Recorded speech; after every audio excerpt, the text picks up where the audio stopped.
Kami tinggikan, kami agungkan namamu Tuhan Yesus. Sebab sungguh Tuhan, dengan bangga kami akui Tuhan Yesus pada sore hari bahwa hanya Yesus Raja di atas segala raja. Hanya Yesus yang layak disembah, layak diagungkan. Biarlah Tuhan Yesus suatu hari nanti Tuhan kami melihat seluruh bangsa sujud menyembah kepada satu nama. Nama Raja kami, nama Bapa kami, Allah kami yang hidup. Yesus Kristus Tuhan namanya. Terima kasih Tuhan Yesus, terima kasih ya Bapa.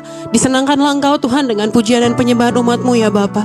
Terimalah Tuhan pujian penyembahan setiap kami menjadi irama yang menyenangkan di telinga-Mu Tuhan Yesus. Sebentar Tuhan kami siapkan hati kami. Kami mau duduk diam mendengarkan isi hatinya Tuhan diberikan di tempat ini.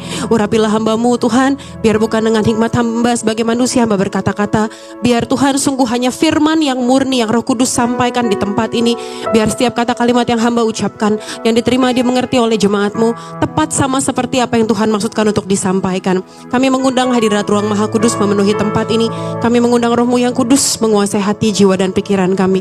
Berbicaralah kepada umat-Mu Tuhan Yesus. Pakailah hamba Tuhan menjadi pengeras suaranya Tuhan. Biar Tuhan Yesus sendiri yang berbicara kepada umat-Mu di sore hari ini. Di dalam nama Tuhan Yesus kami berdoa, kami mengucap syukur. Kerinduanku Bekasi, mari sama-sama kita katakan amin. Berikan tepuk tangan sekali lagi buat Tuhan kita. Silakan duduk kembali saudara sekalian yang dikasihi oleh Tuhan. Terima kasih kepada seluruh teman-teman yang telah mengambil bagian dalam pelayanan di sore hari ini. Terimalah salam dari mimbar yang kudus ini. Shalom kerinduanku church.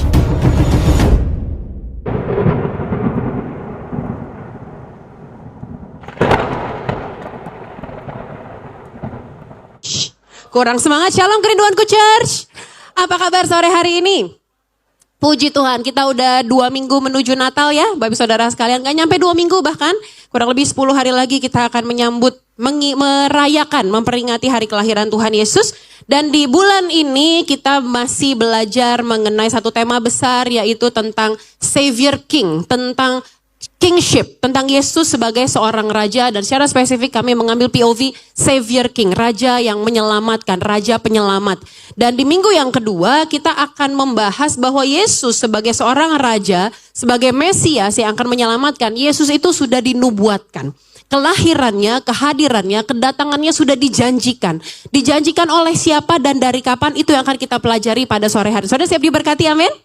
Puji Tuhan. Saudara please bear with me dalam sekitar 35-40 menit ke depan. Kita akan cukup banyak buka ayat dan cukup banyak belajar. Belajar baik itu dari sisi sejarah maupun dari sisi kita akan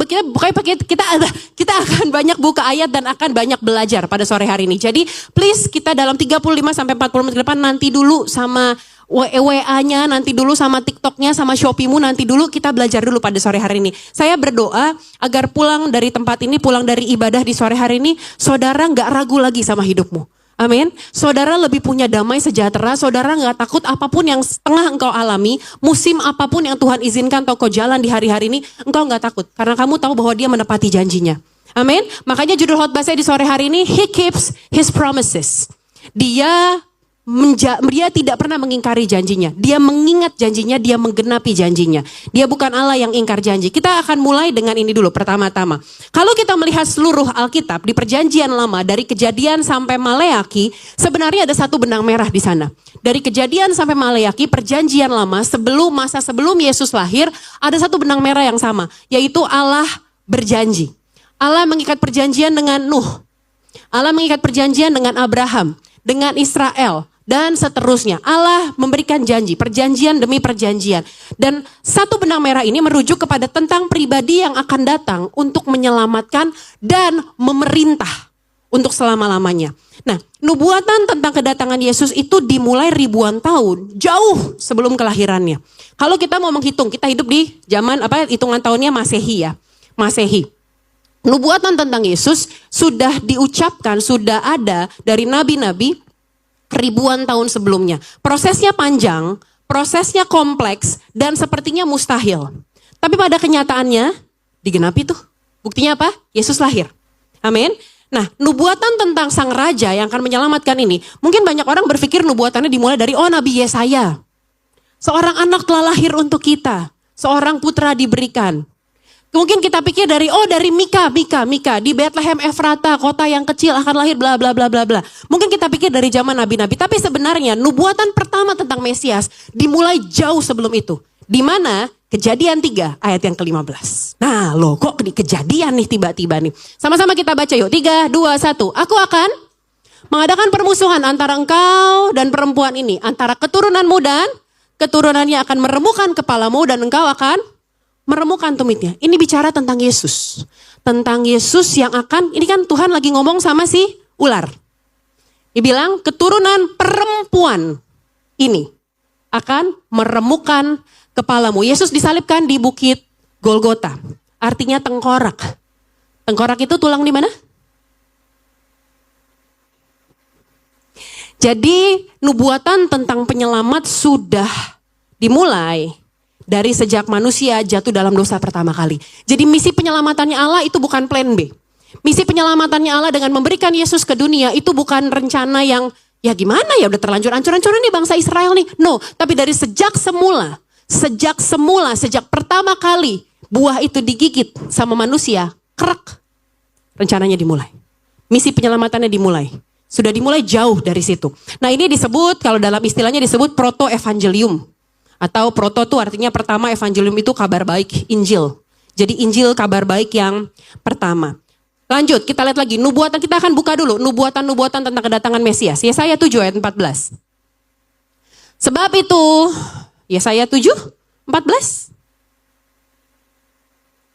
Iya, sebab itu Tuhan sendirilah yang akan memberikan kepadamu suatu pertanda. Sesungguhnya, seorang perempuan muda melahirkan seorang anak laki-laki. Ia akan menamakan dia dari kitab Nabi Yesaya. Yesaya 9 ayat yang kelima. Sebab seorang anak telah lahir untuk kita. Seorang putra diberikan untuk kita. Lambang pemerintahan di atas bahunya. Namanya disebutkan orang penasehat ajaib.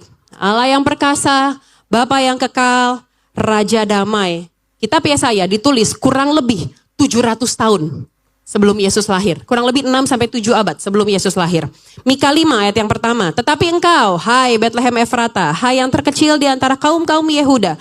Daripadamu akan bangkit bagiku seorang yang akan memerintah Israel. Yang permulaannya sudah sejak purbakala, sejak dahulu kala. Ingat Yesus, Tuhan kita Alfa dan Omega. Yang awal dan yang akhir. Dia sudah ada dari sejak awal, sejak permulaan. Ini akan kita akan bahas ayat ini minggu depan. Oke, kita akan bahas tentang ini minggu depan. Yeremia 23 ayat yang kelima. Sesungguhnya waktunya akan datang. Demikianlah firman Tuhan. Bahwa aku akan menumbuhkan tunas adil bagi Daud. Ia akan memerintah dengan adil. Ia akan memerintah sebagai raja bijaksana dan akan melakukan keadilan dan kebenaran di negeri. Ayat ini ditulis pada saat Israel keadaannya sedang hancur. Sedang dalam pembuangan ke Babel. Tidak ada istana, gak ada tahta. Tapi Allah telah memberikan nubuatannya melalui Nabi Yeremia. Menumbuhkan seorang raja. Dari tunas dari Daud, seorang raja akan memerintah dengan keadilan, kebenaran di negeri. Nubuatan-nubuatan ini memprediksi waktu kelahirannya Yesus, memprediksi tempat kelahirannya, memprediksi garis keturunannya dari garis keturunan Daud, cara kelahirannya dari seorang perempuan, dari seorang perawan, gelar kerajaannya dan misinya untuk memerintah. Semua puzzle ini, Bapak Ibu Saudara sekalian mesti tahu bahwa bahwa Alkitab kita ditulis kurang lebih 1.500 tahun lamanya. 1.500 tahun oleh sekitar 40 author, 40 penulis. 66 kitab ditulis kurang lebih oleh 40 penulis di 3 benua yang berbeda. Tapi bagaimana caranya?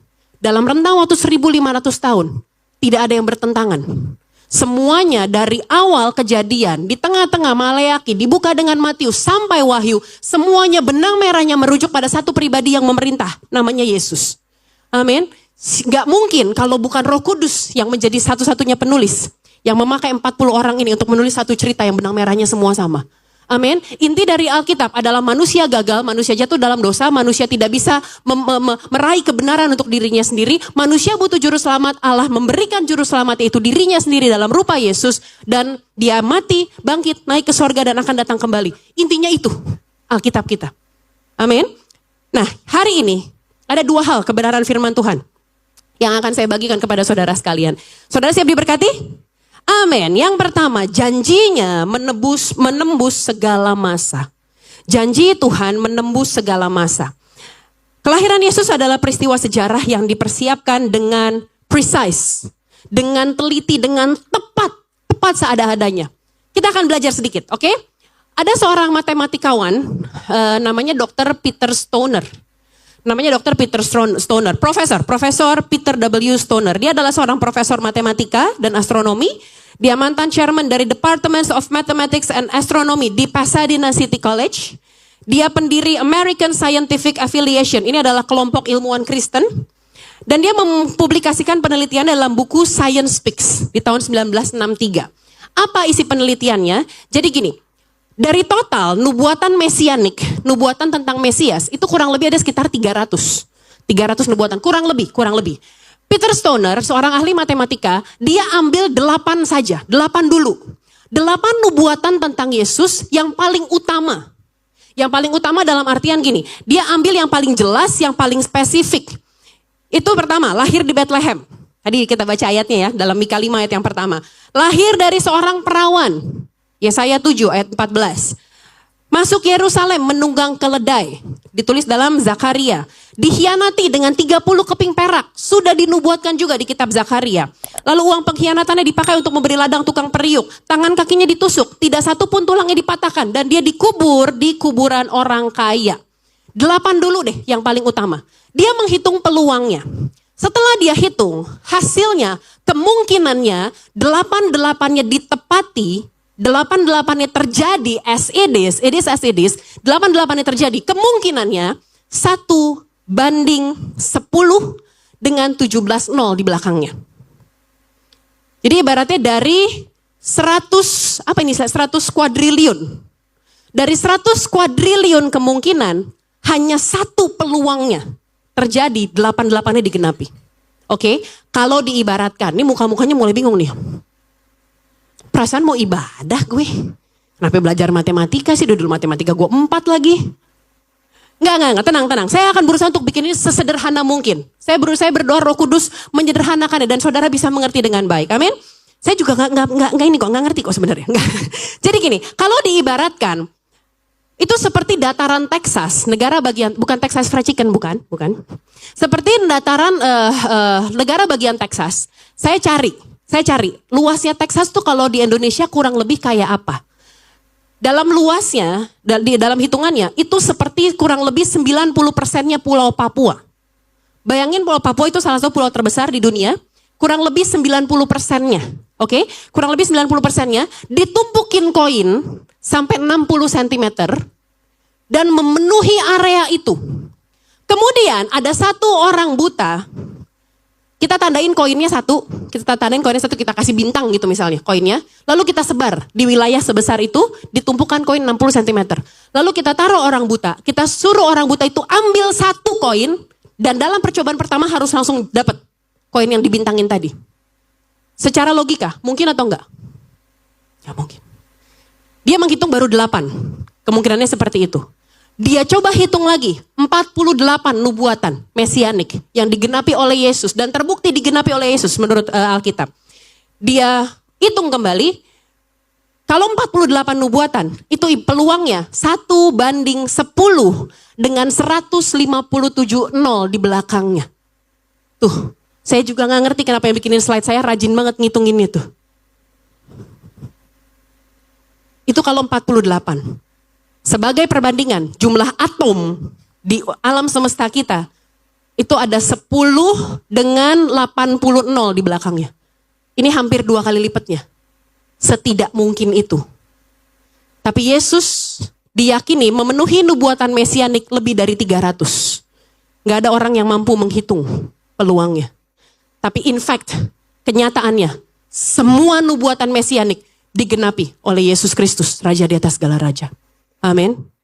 Tepuk tangan yang meriah buat Tuhan dong. Kenapa saya harus ngejelasin ini? Karena gini, nubuatan mesianik itu tidak mungkin satu hasil kebetulan. Satu-satunya penjelasan rasional bahwa Yesus menggenapi seluruh nubuatan mesianik adalah satu-satunya intervensi dari Tuhan sendiri. Karena secara logika manusia mustahil. Gak mungkin. Dari Adam ke Abraham itu kurang lebih ada 2000 tahun. Dari Abraham sampai ke Daud kurang lebih 1000 tahun. Dari Daud sampai ke Yesus kurang lebih 1000 tahun. Gini.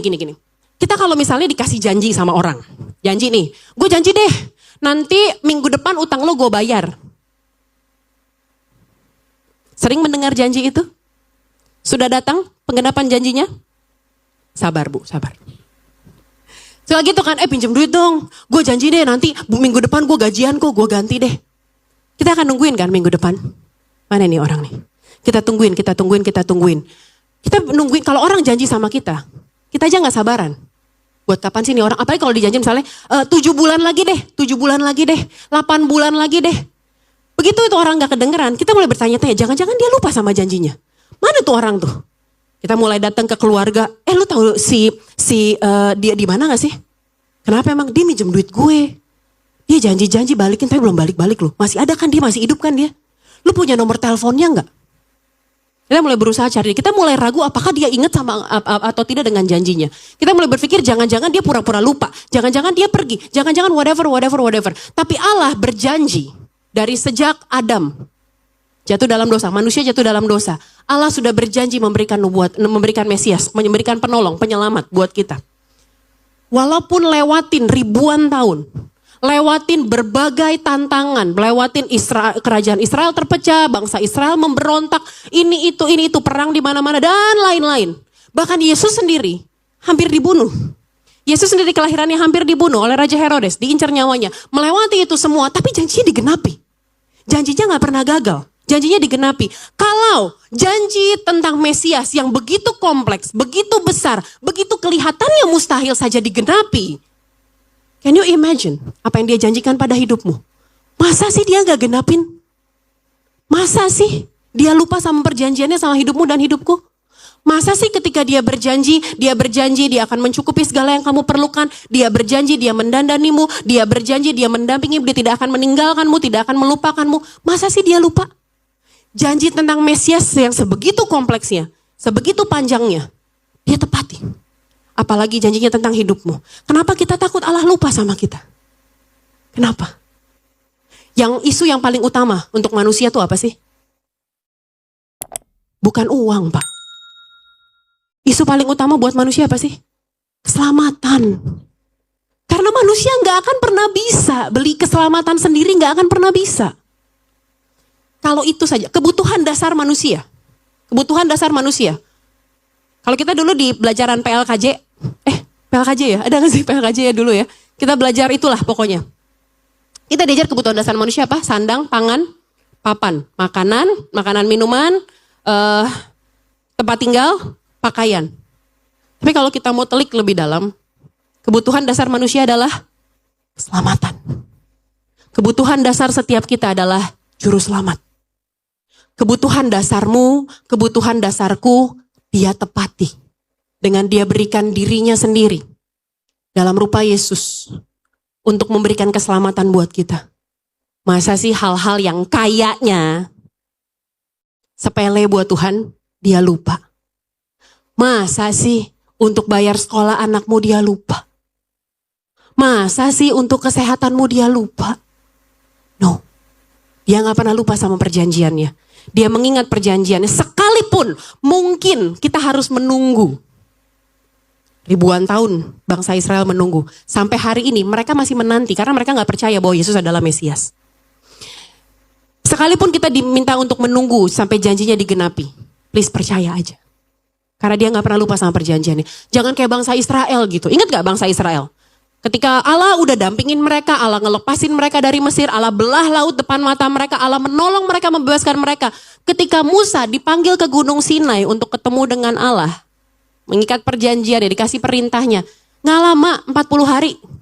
40 hari doang. Ini kita nggak nyampe 40 hari udah masuk 2026 nih. 40 hari. Turun-turun, bangsa Israel udah nyembah berhala. 40 hari doang. Turun-turun, bangsa Israel udah cari Allah lain. Jangan kita kayak bangsa Israel, Pak, Bu. Ketika kita gak sabar menanti janjinya Tuhan, lama banget sih Tuhan, ini Tuhan inget gak sih? Ini Tuhan denger gak sih? Ini Tuhan ada gak sih? Jangan-jangan Tuhan cuma dongeng doang kali. Tuhan udahlah cerita-cerita Natal doang lah. Kayaknya lebih percaya sama Sinterklas deh ngasih hadiah daripada Tuhan. Terus kemudian kita mulai belok. cari Allah yang lain. Bukan berarti pindah agama kok.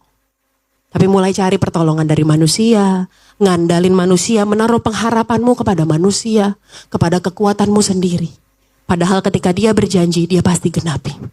Amin. God is not rushed. God is never late. God is being serious with what He has said. Dia gak pernah terburu-buru. Dia gak pernah terlambat. Dia sungguh-sungguh pada apa yang telah dia ucapkan. Dia sungguh-sungguh pada apa yang dia ucapkan. Dan ketika dia berfirman, ketika dia berjanji, ketika dia mengucapkan, dia tahu what He means. Mungkin saudara sekalian di sini mungkin lagi ngerasa ada di fase di momen, mungkin sempat berpikir, kayak udah telat deh. Anak-anak muda nih, ada istilah quarter life crisis.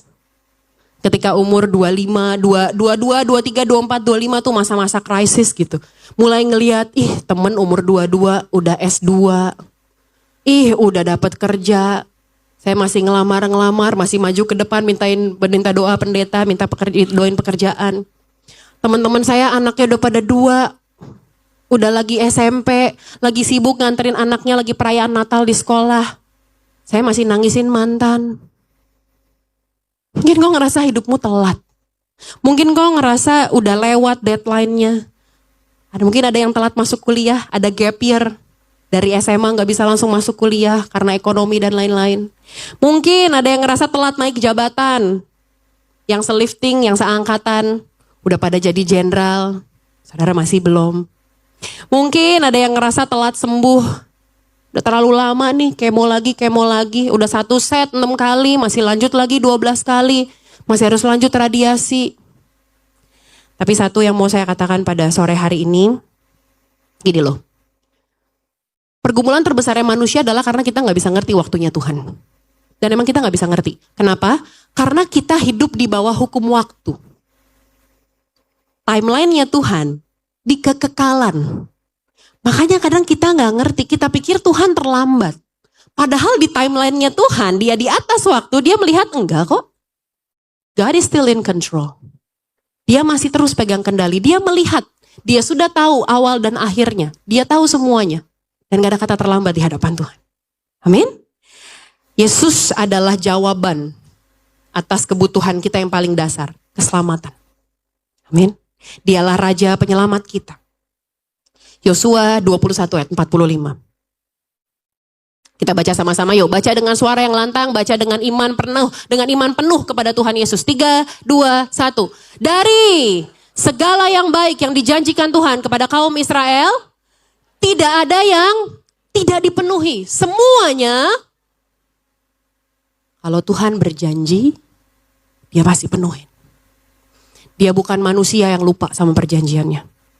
Saya suka bilang gini, jangan degradasi levelnya Tuhan. Kalau kamu dibohongin sama orang yang janji terus gak ditepatin, terus malah kabur, terus malah play victim, jangan pikir Tuhan sama manusia kayak begitu. Jangan karena kamu dikecewakan sama manusia, terus kamu jadi gak mau berharap lagi sama janjinya Tuhan. Dia bukan manusia yang bisa berdusta. Dan dia gak bisa mengingkari dirinya sendiri. Kalau dia berjanji, dia pasti tepati, dia pasti genapi. Kalau kamu dikecewain sama mantanmu, yang bilang aku nanti kalau kita punya anak, kamu punya anak berapa? Kamu mau namanya siapa? Aku mau namanya Abigail. Jangan Abigail. Siapa dong? Maria. Ya udah Maria Abigail deh. Ya udah boleh deh. 3 hari kemudian kamu lihat dia jalan sama perempuan lain. Kalau kamu dikecewain sama manusia, sama janji-janji manusia, jangan samain Tuhan. Jangan degradasi levelnya Tuhan. Amin. Sekali lagi saya katakan, kalau dia berjanji, dia pasti genapi. Janji tentang Mesias saja dia genapi kok. Yang begitu besar, begitu kompleks, begitu panjang. Apalagi janjinya tentang hidupmu. Yang kedua, janjinya menembus kegagalan manusia. Kita akan sekali lagi belajar. Saudara, kalau baca perjanjian baru dibuka dengan kitab Kejadian. Siapa yang tadi bilang Kejadian? Mending aku deh, Natal nih, mending aku deh. Perjanjian baru dibuka dengan kitab Injil Matius. Injil Matius. Coba saudara buka Matius 1. Coba keluarin handphone rohaninya coba. Matius 1. Jujur. Kalau lagi baca Alkitab, baca Matius 1 dibaca enggak? Dibaca enggak? Enggak, makasih untuk kejujurannya. Yang senang baca Matius 6:33 aja kan? Carilah dahulu kerajaan Allah, semuanya akan ditambahkan. Langsung lompat tuh Matius, langsung lompat ke 6 gitu. Matius 1 dibaca enggak? Kenapa? Pusing, gak ngerti, jelimet. Ngapain sih nih ngurusin keturunan-keturunan nih? Siapa memperanakan siapa, bodoh amat, gak peduli. Saudara ingat gak? Kayak orang Batak ya. Marta Rombo ya. Orang Batak tuh Marta Rombo penting. Gak usah sosok gak ngerti, Marta Rombo apaan sih? Muka kita segi 4 guys. Kayak orang Batak ya. Turunan siapa? Nomor berapa? Emang orang Batak itu Yahudi kuno memang. Mama saya orang Batak, jangan marah. Suami saya orang Batak. Injil Matius itu gini, perbedaannya Matius, Markus, Lukas, Yohanes, keempat Injil. Injil Matius itu memang ditulis secara spesifik, ditulis oleh Matius untuk orang-orang Yahudi. Oke, memang secara spesifik ditulis untuk orang-orang Yahudi. Nah makanya Matius pengen meyakinkan orang-orang Yahudi yang mereka masih menanti-nantikan Mesias ini loh, yang mereka masih nggak percaya Yesus, mereka tuh masih menantikan kapan sih Mesias datang. Nah Matius ingin meyakinkan orang Yahudi bahwa Yesus adalah sang raja, yang sang Mesias yang dinubuatkan, dan cara terbaik untuk meyakinkan mereka adalah dengan silsilah, dengan genealogi. Kenapa? Karena dalam tradisi Yahudi, silsilah itu penting. Silsilah itu penting dalam tradisi Yahudi. Pentingnya gimana? Gini, ada banyak case orang gak bisa jadi imam, diragukan status keimamannya, karena dari silsilahnya gak nemu. Imam tuh harus turun-temurun. Ingat ketika kaum Lewi, satu kaum dikhususkan. Kaum imam tuh, makanya ada kitab imamat. Nah, mereka tuh banyak case seorang tuh diragukan status keimamannya karena silsilahnya nggak nemu. Ketika dirunut ke belakang, nih mana garis keturunan imamnya nih, gitu. Nah, jadi buat mereka tuh penting gini, untuk ngomongin akte hak waris, untuk ngomongin dia dari suku apa, dari 12 suku Israel, mereka dari suku apa, mereka ini bagian dari umat perjanjian atau bukan. Mereka tuh kan itu apa dalam tanda kutip kayak eksklusif gitu ya. Mereka yang umat perjanjian tuh mereka gitu. Nah makanya mereka butuh untuk melihat silsilah, genealogi, untuk juga menjalankan mengecek kepemimpinan gitu. Nah makanya Matius membuka Injil atau kabar baik. Injil itu artinya kabar baik.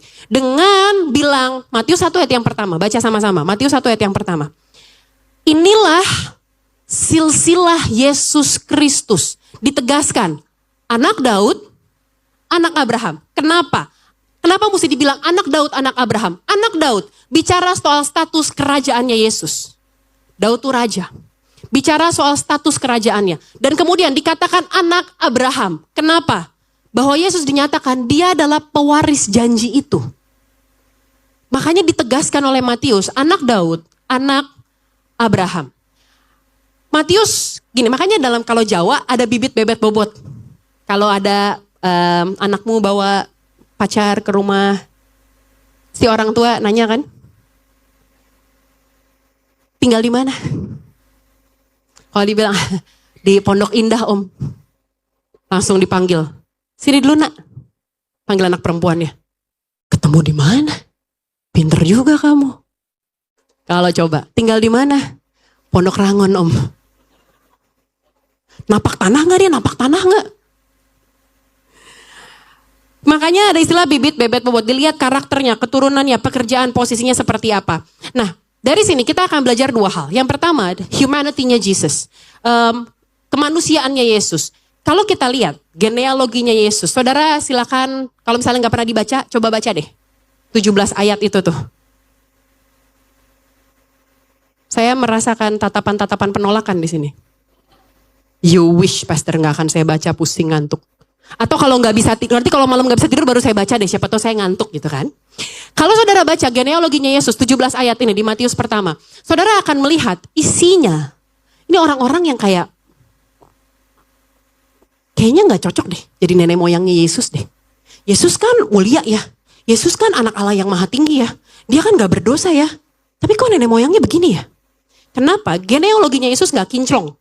Gak sempurna bibit bebet bobotnya. Isinya orang-orang gagal. Isinya keluarga yang dysfunction. Orang asing, perempuan yang gak dianggap. Orang yang berdosa besar. Nah, melalui silsilahnya Yesus, Matius menunjukkan bahwa sekalipun manusia hancur, Tuhan tidak menghindari kehancuran manusia. Tapi apa yang dilakukan Yesus? Yesus masuk dalam kehancuran itu. Dia terlibat langsung, dia masuk dalam kehancuran manusia. Untuk menyelamatkan manusia. Allah menggunakan segala kekacauan kita. Gak ada dosa yang terlalu kelam, yang terlalu gelap, yang gak bisa ditembus oleh kasih karunia-Nya Tuhan. Silsilahnya Yesus isinya apa? Perceraian, incest, prostitusi, penyalahgunaan kekuasaan, kebohongan, pembunuhan, perzinahan. Kita lihat yang pertama, silsilahnya Yesus memuat cerita-cerita yang kelam. Yang pertama, ada nama gini, orang Yahudi tuh yang dianggap tuh laki-laki dalam tradisi Yahudi. Perempuan tuh gak diperhitungkan, gak dianggap, gak dihitung. Jadi yang dihitung tuh biasanya laki-lakinya doang. Tapi yang menarik dalam silsilah yang ditulis oleh Matius kepada orang Yahudi yang patriarki banget, yang harus laki-laki banget, di situ Matius masukin ada 4 perempuan, 5 sama Maria. Dia masukin nama-nama perempuan dan perempuan-perempuan ini bukan perempuan-perempuan yang Ratu Esther gitu. Yang wih keren loh dia loh, wih heroik gagah berani loh. No, perempuan-perempuan ini wah ceritanya kelam dan penuh kegagalan lah. Pertama ditulis Tamar. Tamar, ada yang tahu Tamar siapa? Ada yang tahu Tamar? Tamar itu adalah menantunya Yehuda. Yehuda tuh anaknya Yakub, salah satu anaknya Yakub, 12, satu-satunya namanya Yehuda. Tamar ini menantunya. Dan Tamar menipu Yehuda. Dengan menyamar menjadi PSK, menjadi prostitut, menjadi pelacur di pinggir jalan. Dan kemudian Yehuda meniduri Tamar. Dikatakan di Alkitab Tamar bertelekung. Menggunakan, itu istilah kayak, itu tuh pakaian perempuan Sunda lah gitu. Dia di pinggir jalan, dia bertelekung. Yehuda meniduri Tamar. Hamillah Tamar. Ketika orang-orang bilang, menantumu Tamar hamil. Pada masa itu Tamar statusnya sebagai janda. Karena anaknya Yehuda mati. Meninggal. Jahat di pemandangan Tuhan. Maka anaknya mati. Jadi Tamar adalah seorang janda. Lalu dia Yehuda meniduri Tamar. Tamar hamil. Disampaikanlah berita itu kepada Yehuda. Dan Yehuda bilang, siapa yang meniduri Tamar? Siapa laki-laki yang kurang ajarin ini? Tapi kemudian Tamar memberikan bukti. Tongkat dan koinnya. Dan cincinnya. Ini dia, ternyata itu punyanya Yehuda. Dari situ Yehuda bilang, sesungguhnya aku tidak lebih benar dari orang ini. Yehuda mengakui dosanya. Nah, dari situlah lahir keturunan berikutnya. Peres dan Zerah kalau saya nggak salah namanya. Nah, dari situ ada masuk Tamar, perempuan yang pertama. Gagal. Di keluarga yang dysfunction. Bisa-bisanya mertua meniduri menantunya. Keluarga yang disfungsi. Yang kedua, ada kisahnya Rahab. Saudara tahu Rahab siapa? Rahab itu pelacur. Jelas-jelasan ditulis, perempuan sundal di Alkitab. Orang Yeriko. Ketika bangsa Israel mengirim 12 pengintai. Rahab melindungi para pengintai ini. Disembunyiin di rumahnya, di bawah tumpukan jerami. Dan Rahab menolong mereka ketika mereka dikejar oleh oleh tentara Yeriko. Tamar bilang nggak tahu, kayak pergi ke arah sana deh. Dia kasih tahu arah sebaliknya. Lalu mereka menyuruh 12 pengintai ini lari ke arah yang lain. Rahab melindungi. Rahab jelas-jelas ditulis oleh Alkitab, dia adalah seorang perempuan sundal, mantan pelacur. Nah, tapi dia beriman. Dia beriman kepada Allah Israel. Dia tahu keselamatan akan datang melalui Allah Israel. Perempuan gak bener. Perempuan yang secara moral, jangankan di zaman dulu, di zaman sekarang aja kalau kita tahu, tuh sosmed lagi rame tuh. Ngomongin ani-ani. Zaman sekarang aja seru kan ngomongin begitu kan. Bayangin pada masa itu. Perempuan yang dianggap gak diperhitungkan. Dianggap gak bener. Outcast. Kemudian ada Daud dan istri Uria. Siapa istri Uria? Siapa istri Uria? Batsheba. Kenapa sih ditulis istri Uria? Kenapa gak ditulis namanya? Kayak Matius nyebelin gitu. Kayak seolah-olah gini loh. Orang Israel tuh memandang Daud tuh tinggi banget posisinya. Orang Israel tuh sangat menghormati Daud. Makanya bendera Israel sekarang pakai bintang Daud. Daud tuh tinggi banget posisinya dalam masyarakat orang-orang Israel. Matius kepada orang-orang Yahudi nulis istri Uria. Ini kan sebenarnya ngebongkar aibnya Daud. Daud menutupi perselingkuhannya, Daud menutupi ketidakbenarannya dengan Batsheba, dengan membunuh Uria. Bukannya dibikin Daud anak dari Batsheba, Daud dan Batsheba, tapi ditulis Daud dan istri Uria. Sengaja untuk apa? Untuk nunjukin orang mau se-glorious apapun, dia tetap punya kesalahan. Dia tetap punya dosa, kegagalan. Tapi kabar baiknya, sekalipun kegagalannya begitu berat, begitu kelam, tapi Tuhan tetap memilih dia. Tuhan tetap bisa pakai dia.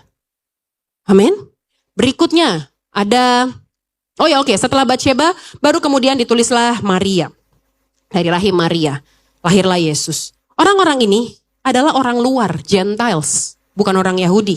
Mereka orang yang terluka, orang trauma. Secara budaya mereka dianggap gak layak. Mereka yang begitu eksklusif. Ada orang luar biasanya jadi budak. Dianggap gak layak. Tapi lihat Efesus 2 ayat 13. Tetapi sekarang di dalam Kristus Yesus, kamu yang dahulu jauh sudah menjadi dekat oleh darah Kristus. Dulu kita jauh dari Tuhan. Mana bisa kita menghadap Tuhan.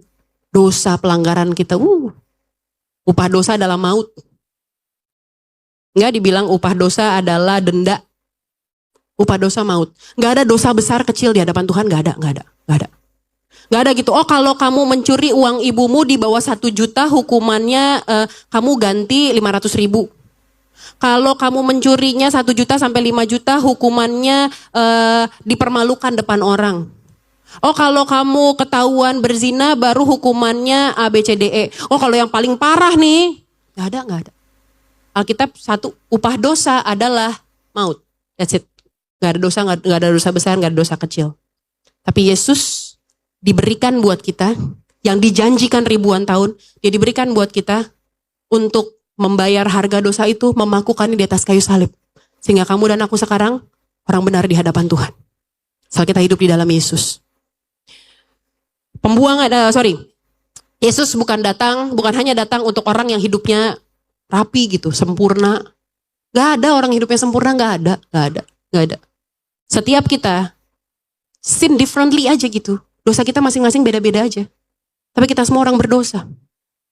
Tapi Yesus datang buat kita. Dari sini kita akan belajar. Tadi kita belajar kemanusiaannya Yesus. Yesus dilahirkan. Ada garis keturunan yang kita pelajari. Dan sekarang kita mau melihat keilahiannya. God's divinity. Matius 1 ayat 17. Kita belajar lagi, sedikit lagi kita belajar. Matius 1 dari ayat 1 sampai ke 17. Ini mengatakan bahwa, nih lihat deh.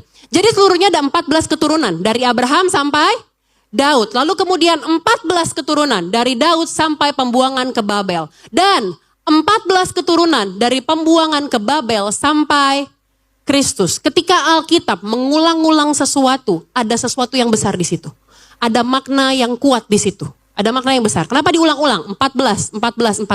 Kenapa dibagi menjadi 3 bagian? Dibagi jadi 3 bagian dengan masing-masing 14 generasi. Ini struktur, Pak, Bu. Gini, tadi saya katakan, bagi orang Israel, Daud itu tokoh penting. Tokoh sentral. Kenapa? Karena Daud adalah raja yang dipilih langsung oleh Yahweh. Saul adalah raja yang diminta sama orang Israel. Kasih kami raja, biar kami kayak bangsa-bangsa lain punya raja. Tapi kemudian Allah suruh Samuel cari anak Isai. Aku akan mengurapi dia menjadi raja atas Israel. Makanya Daud tuh dipandang tinggi banget sama orang Israel. Tokoh sentral. Kemudian nubuatan. Minggu lalu saya katakan, orang Israel itu menantikan Mesias banget. Sampai hari ini mereka masih berdoa untuk Mesias. Padahal Mesias sudah datang. Yesus yang kita terima. Mereka masih menantikan Mesias. Mereka masih berdoa untuk Mesias. Pada masa itu, Mesias yang dalam pikiran mereka adalah raja secara politik. Yang mampu membebaskan mereka dari penjajahan Kekaisaran Romawi. Dan mereka tuh trauma dengan pembuangan. Ketika mereka gagal, mereka dibuang ke Babel, dikuasai oleh bangsa-bangsa lain, oleh Babel, oleh Asyur, dan lain-lain. Makanya mereka pengen banget ada seorang pembebas buat mereka. Mesias, raja politik yang di kepala mereka. Tokoh yang gitu deh, politik deh. Nah, nubuatan-nubuatan tentang Mesias di Alkitab selalu merujuk kepada tunas Daud, keturunan Daud, anak Daud. Makanya Daud menjadi tokoh sentral. Oke? Nah, kenapa saya tiba-tiba ngomongin Daud? Kita akan masuk ke masalah si 14-14 ini nih. Kata Daud, nama Daud, dalam huruf Ibrani, itu 3 huruf. Dalet, Vav, Dalet. D-V-D. Nih. Daud. Dalet, Vav, Dalet. Saudara tahu bahwa huruf Ibrani itu masing-masing huruf ada angkanya. Ada artinya. Jadi kalau satu huruf di total dijumlahin ada artinya, angkanya. Dalet, angkanya 4. Huruf keempat dia. Alef, Bet, Gimel, Dalet. Dalet itu huruf keempat. Kemudian, Hei, huruf kelima, huruf keenam, Vav. Ini yang tengah. Angkanya 6. Ditutup lagi dengan Dalet. Totalnya berapa? 14.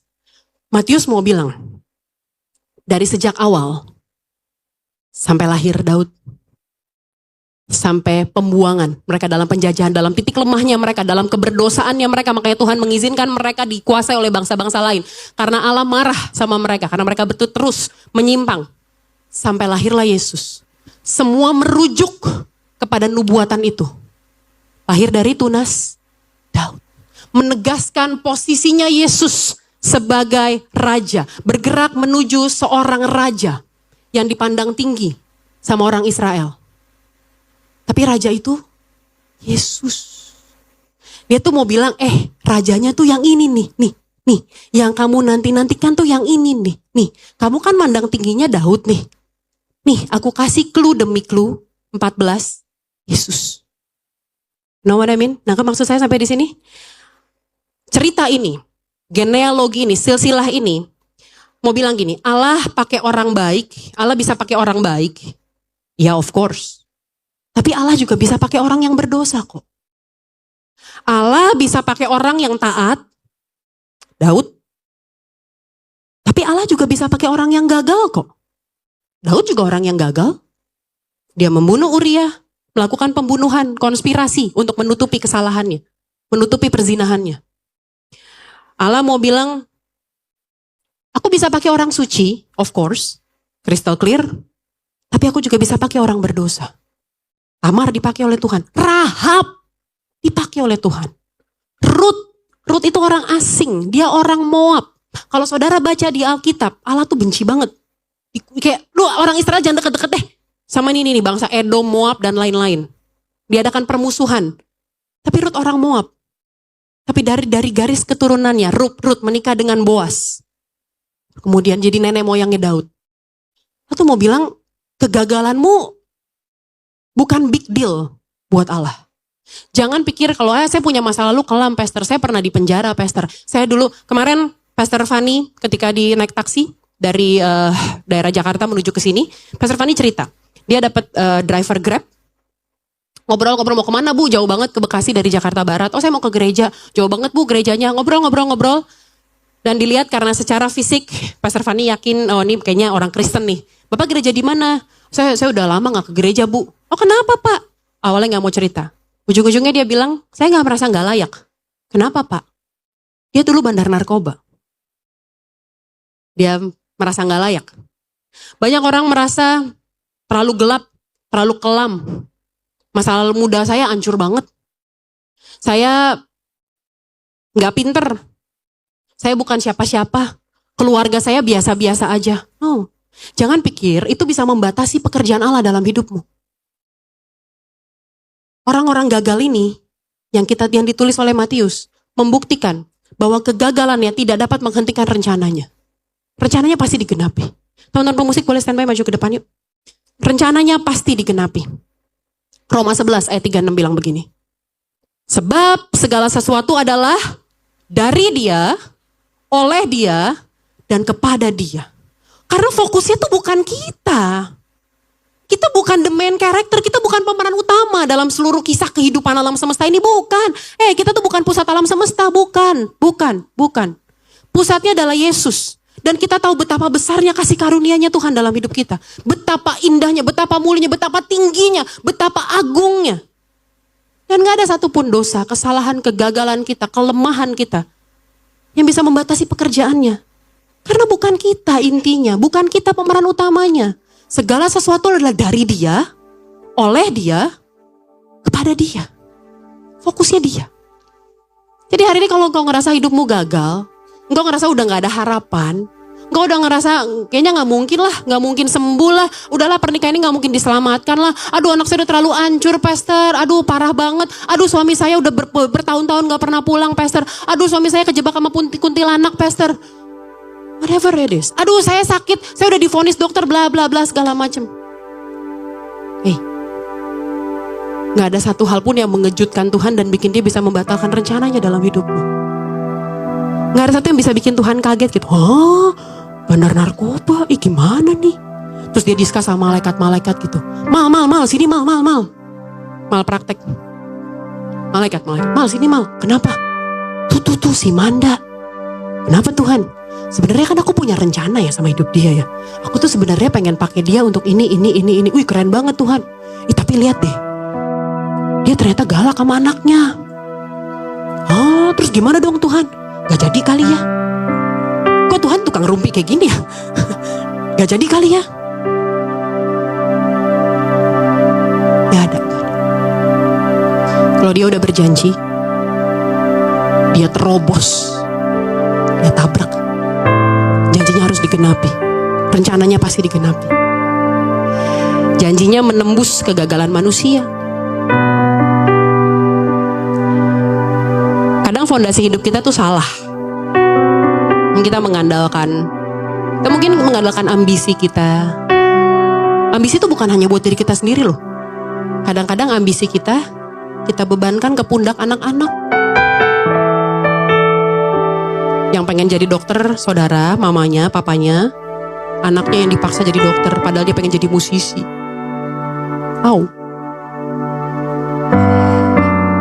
Kadang fondasi hidup kita salah. Ambisi, mimpi, ego, nama baik. Tapi Tuhan bisa bikin tadinya kita mungkin miring gitu. Kita gak tegak lurus sama Tuhan. Kita miring. Tapi kasih karunia-Nya lebih dari cukup untuk kembali menegakkan kita, menopang kita. Oke, yang udah mulai miring, ditopang dari sini supaya tegak lagi. Dan itu kasih karunia-Nya. Taruh pengharapan kita makanya sama Tuhan. Pernah dengar kan ada seni dari Jepang namanya kintsugi? Ini seni pottery. Apa sih pottery itu? Tanah liat lah gitu. Barang yang pecah, barang tanah liat, pecah belah, biasanya dibuang sama orang. Tapi sama artis, seniman kintsugi ini, mereka taruh emas yang dicairkan, kepingan-kepingannya dipungutin, terus dilas sama emas gitu, ditempelin lagi sama emas. Yang tadinya gelas kayak gini cuma tanah liat biasa, abu-abu aja gitu, udah sok abu-abu gak menarik. Tapi ketika pecah, hancur, terpuruk, dia sang seniman itu, dia sapuin, dia kumpulin, dia susun pieces by pieces, dia kasih. Bukan emas kalau dalam hidup kita, bukan sekedar emas. Yang lebih mahal dari emas, darahnya sendiri. Dia kasih darahnya untuk menyusun kembali hidup kita. Yang harusnya sebenarnya cuma tanah liat biasa, abu-abu, gak menarik. Tapi dengan darahnya, kita jadi indah. Bahkan lebih indah dari sebelumnya. Kegagalanmu gak membatasi Tuhan. Yesus sepenuhnya manusia. 100% manusia, 100% Tuhan. Dia 100% manusia. Dia hadir dalam kekacauan kita. Dalam keterpurukan kita, dalam kegagalan kita dia hadir. Tapi Yesus juga sepenuhnya divine, ilahi. Dia menembus segala masa. Dia ada dari zaman purbakala. Dan dia ada di dalam kekekalan, duduk di tahtanya memerintah. Janji Allah menembus, lewatin waktu. Ya genapin. Dan yang terakhir, Yesus is the promised king. Dia adalah raja yang dijanjikan itu, yang menggenapi seluruh janji, seluruh nubuatan di Alkitab tentang penebusan, tentang keselamatan. Mungkin kisah hidupmu kacau, masa lalumu kelam. Mungkin kau ngerasa gak bisa diselamatin lagi pernikahan ini. Dan di ujung tahu udahlah, ya udah gak apa-apa deh, tetap nikah aja, tapi gak ngomongan sih. Bisa ranjang sih. Tapi hari ini mari kita undang Dia yang memerintah dalam hidupmu, sebagai raja yang dijanjikan itu, untuk masuk dalam hidup, mengizinkan Dia memerintah dalam hidup. Amin. Sama-sama kita tutup Alkitab kita bangkit berdiri yuk. Kita naikkan pujian ini, kita naikkan penyembahan ini. Ingat, pemeran utamanya bukan kita. Kita bukan the main character of the story. Main karakternya Tuhan, Yesus. Fokus sama Dia. Pandang kasih karunia-Nya, pandang keagungannya, pandang kebesaran kasih-Nya.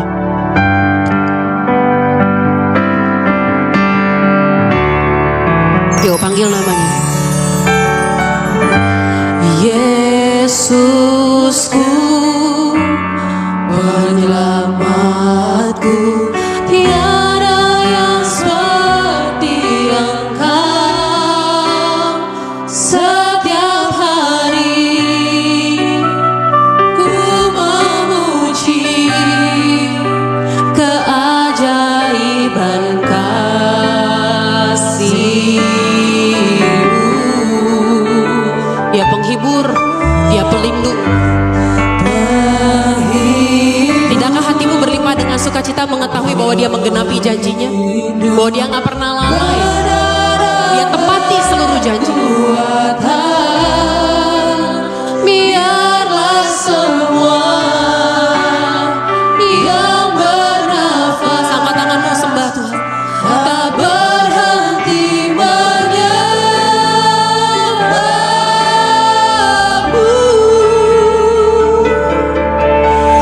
Nyanyi dan bersoraklah bagi Dia, pujian hormat kuasa bagi Raja.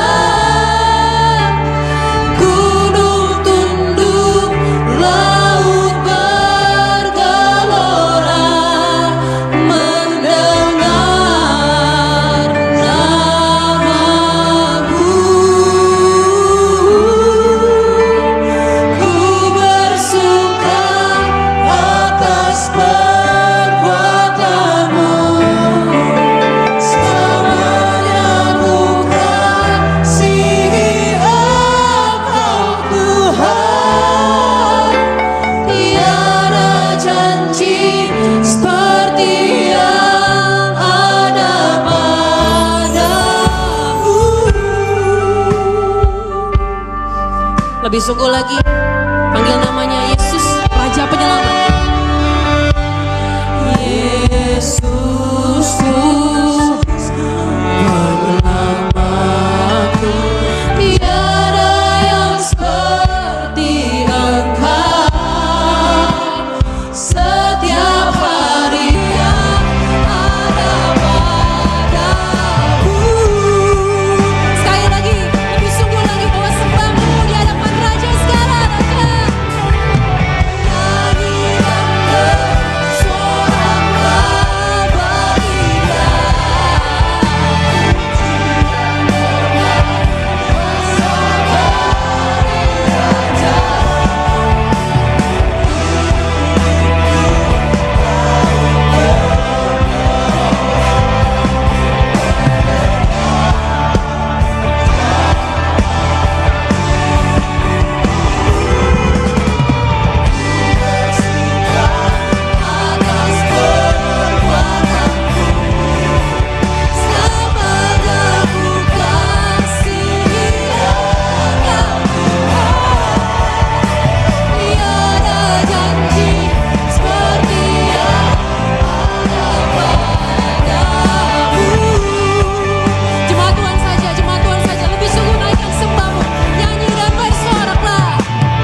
janjimu, kau tak pernah lelah, kau tak pernah melupakan. Segala yang kau firmankan pasti terjadi. Oh, sebab itu ku bersuka. Kasih Tuhan, terima kasih. Naikkan sembahmu, naikkan pengagunganmu pada Raja, Raja yang menembus segala masa, yang menembus segala zaman, dia menembus titik tergelap terkelam dalam hidupmu. Gak ada satu hal pun yang mustahil buat Tuhan. Gak ada satu hal pun yang bisa membatalkan rencananya atas hidupmu. Ketika dia berjanji, dia pasti genapi. Ucap syukur buat itu. Naikkan syukurmu, naikkan sembahmu, sujud di hadapannya.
Kau yang sedang menanti-nantikan janjinya Tuhan digenapi.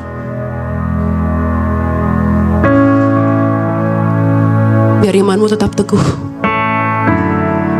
biar imanmu gak goyah, sekalipun kau masih ada dalam menanti kapan janjinya Tuhan digenapi. Tapi dia pasti genapi, dia pasti genapi, dia pasti genapi. Dia bukan manusia yang bisa berdusta, dia bukan manusia yang bisa lupa. Mesias yang dia janjikan sejak pertama kali manusia jatuh dalam dosa, ribuan tahun dia genapi lewat Yesus. Bagi janjinya dalam hidupmu dia pasti genapi. Pegang janjinya, pegang firmannya. Jangan nyerah, jangan berpaling dulu dari Tuhan. Jangan berpaling dari Tuhan. Jangan seperti bangsa Israel yang menanti-nantikan. Mereka menjadi kecewa, menjadi tawar hati, jadi lemah, mempertanyakan, meragukan, dan mereka cari Allah lain. Tapi tetap pandang Yesus yang gak pernah ingkar janji, yang dinubuatkan dia akan datang kembali, akan memerintah sebagai raja untuk selama-lamanya.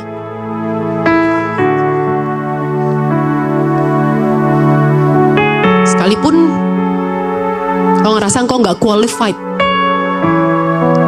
tapi memang kualifikasi kita bukan pada perbuatan kita kok. Kualifikasi kita adalah pada darah Yesus. Bukan berarti ketika kita, oh saya udah bertobat tuh terima darah Yesus terus bisa hidup seenaknya, no. Tapi responi karya yang telah dia lakukan, darah yang telah dia curahkan, dengan hidup tunduk di bawah pemerintahannya. Dengan hidupmu kau letakkan di bawah pemerintahannya.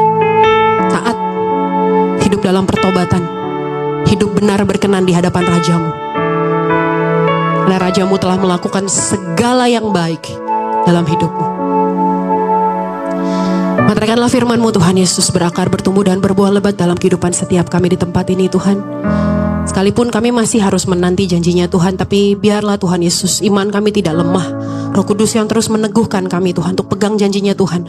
Sampai mata kami melihat apa yang mulut kami doakan. Sampai kami melihat seluruh janji-janji-Mu digenapi dalam hidup kami. Terima kasih Tuhan Yesus, terima kasih Bapa yang baik. Hamba berhenti berkata-kata tapi hamba berdoa biar Roh-Mu yang kudus terus menjadi kekuatan buat mereka. Kami mau responi firman-Mu pada sore hari ini Tuhan dengan memberikan korban ucapan syukur yang terbaik kepada-Mu Tuhan Yesus. Kepada Raja di atas segala Raja. Terimalah Tuhan setiap persembahan umat-Mu menjadi korban ucapan syukur yang berkenan di hadapan-Mu. Berkatilah gereja-Mu Tuhan Yesus, agar gereja-Mu mampu mengelola persembahan umat-Mu dengan bertanggung jawab, dengan tepat, dengan benar, besar di hadapan Tuhan. Dalam nama Tuhan Yesus. Haleluya. Amin.